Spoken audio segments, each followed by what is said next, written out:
पत्र विराजित परम पूज्य चंद्रकला जी महाराज तथा आदि धानासी के पावन चरणों में कोटिशा वंदन। और यहाँ पधारे हुए समस्त धर्म प्रेमी भाई बहनों को मेरा सादर जय जयंती। जब जब इस संसार में अंधकार बढ़ता है, जब मनुष्य अपने मार्ग को भटकने लगता है, तब तब इस धरती पर एक ऐसी दिव्य आत्मा का अवतरण होता है जो मानवता को सत्य, अहिंसा और शांति का मार्ग दिखाती है। आज की यह प्रस्तुति केवल एक कथा नहीं, बल्कि उस दिव्य क्षण की एक झलक है जिसने संपूर्ण विश्व को एक नई दिशा दी। हम आपको लेकर चलेंगे उस समय में जब कुंडलपुर की पावन भूमि पर एक महान आत्मा के आगमन की शुरुआत होने वाली थी। तो आइए साक्षी बनते हैं भगवान महावीर के जन्म कल्याण की। तो पात्र है पुनीत बोरा राजा सिद्धार्थ, पूजा बोरा रानी त्रिशला, ऋषभ भंडारी इंद्र, अमृता भंडारी इंद्रायणी, हर्षदा भंडारी दासी प्रियंवदा।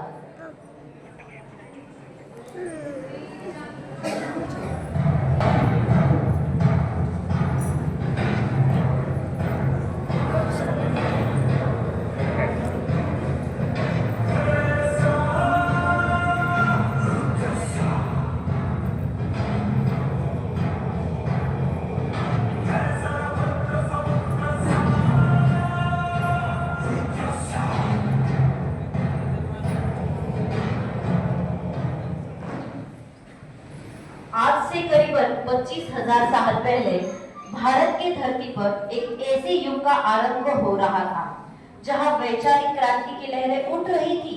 लोग पुराने रीति रिवाजों और कर्म कांडों पर सवाल उठा रहे थे और जीवन के सच्चे अर्थ की खोज में लगे हुए थे। उसी उथल-पुथल भरे माहौल में वैशाली के पास कुंडलपुर ग्राम नाम के समृद्ध गणराज्य में राजा सिद्धार्थ और रानी त्रिशला एक दूसरे से बातचीत कर रहे थे।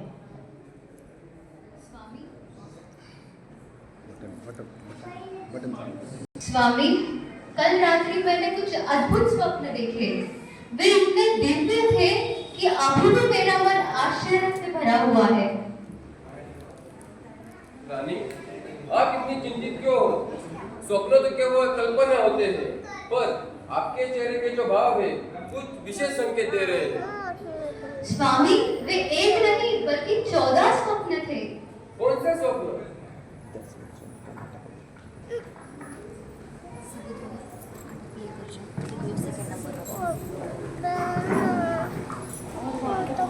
नीला सपना देखे प्रभु अरमात आई, ऐसी अनुपम रात हो। खुशी की है बात हो, जग में परम दयालु, जग के तारण हारे, तो तीन लोक के नाथ हो।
प्रश्न नहीं है, ये अत्यंत ही शुभ संकेत है।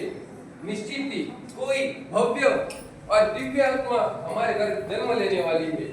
ये बालक आगे जाकर संपूर्ण संसार में सत्य और अहिंसा का मार्गदर्शन करेगा।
चैत्र मास के शुक्ल पक्ष की त्रयोदशी तिथि पर भगवान महावीर का जन्म हुआ और यह शुभ समाचार देने दासी प्रियंवदा राजा सिद्धार्थ के पास पहुंची। दासी प्रियंवदा, बधाई हो महाराज, बधाई हो महाराज, बधाई हो महाराज। क्या हुआ दासी प्रियंवदा? महाराज आपको पुत्र वध कर पुत्र रत्न राज हुआ है। महाराज को पुत्र रत्न का जन्म हुआ है। क्या बात कर रही हो दासी? आज आपने हमारा हृदय एकदम प्रसन्न कर दिया है। ये लो, ये हार मेरे तरफ से आपके लिए। जाओ, खुशियां मनाओ।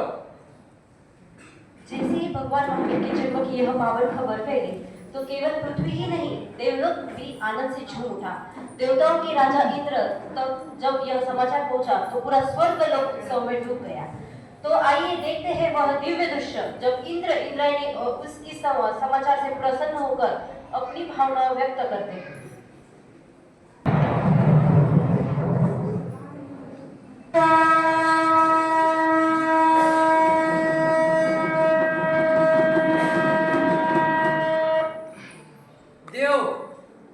आज बहुत ही अत्यंत पावन दिन है, क्योंकि पृथ्वी पर एक महान आत्मा ने जन्म लिया है। स्वामी, वह कोई साधारण बालक नहीं। बटन चार स्वामी, वह कोई साधारण बालक नहीं, उनके तेज से संपूर्ण ब्रह्मांड अलौकिक हो रहा है। हाँ इंद्रायणी, यह आत्मा ऐसी है जो पूरे संसार को मोक्ष का मार्ग दिखाएगी और पूरे संसार को मोक्ष का मार्ग दिखाकर आगे जाकर भविष्य में यह आत्मा भगवान महावीर कहलाएगी। तो चलो हम इनका दर्शन करते हुए इस आत्मा का दर्शन करके अपना जीवन धन्य बनाए और अपने मोक्ष के मार्ग भूले करें।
उपदेश नहीं दिए, उन्होंने अपने जीवन से हमें सिखाया कि सत्य और अहिंसा के मार्ग पर चलना कितना कठिन है। उन्होंने हर कष्ट सहा, अपमान सहा, लेकिन अपने सिद्धांतों से समझौता नहीं किया। उन्होंने हमें सिखाया अहिंसा, सत्य, अपरिग्रह और संयम। हम सब लोग कितने भाग्यशाली हैं कि हम भगवान महावीर के अनुयायी हैं। त्याग और परोपकार के बारे में जैन समाज की बराबरी शायद ही कोई और कर पाए। यह वही समाज है जो लाभ के साथ साथ नैतिकता को भी महत्व देता है। जहाँ व्यापार में लोग केवल पैसे देखते हैं, वही हम जैनी सिखाते हैं कि ईमानदारी से कमाना और सही मार्ग से कमाना किसे कहते हैं। यह वही समाज है जो कमाता भी है और दिल खोलकर दान भी देता है। अस्पताल, गौशालाएं, शिक्षण संस्थाएं, इन सब के पीछे कहीं ना कहीं जैन समाज की सेवा भावना छिपी हुई होती है। कुछ आंकड़े बताती हूँ, ध्यान से सुनिएगा। हमारे देश में लगभग 16,000 गौशालाएं हैं। उनमें से 12,000 गौशालाएं सिर्फ जैन समाज संचालित करता है। हमारे देश में जो 100% दान होता है, उस दान में से लगभग 62% दान ये सिर्फ जैन समाज करता है। हमारे देश की जीडीपी में जैन समाज की हिस्सेदारी ये 25% है, 25%, जबकि हमारी कुल गिनती पूरे भारत देश में सिर्फ 0.37% है, 0.37%, मतलब आधे प्रतिशत से भी कम हमारी गिनती है, पर देश की जीडीपी में हमारा हाथ है कुल 25%, यानी आधे से भी कम है हम।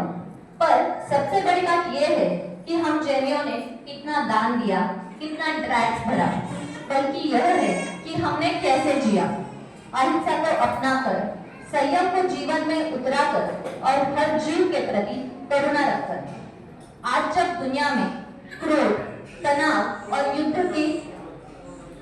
में उलझी हुई है, तब भगवान महावीर का संदेश और भी महत्वपूर्ण हो जाता है।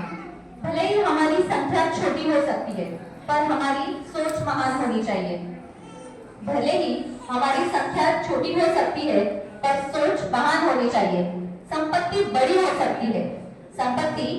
सकती है, पर संस्कार उससे भी बड़े होने चाहिए, उससे भी बड़े होने चाहिए। यह हमारा परम सौभाग्य नहीं, पर हमारा गर्व है कि हम भगवान महावीर के अनुयायी हैं। तो आइए पूरे गर्व के साथ कहें कि हम सब जैन हैं, हम सब जैन हैं। जैनम जयति शासनम, जैनम जयति शासनम।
शासनम साधुगाय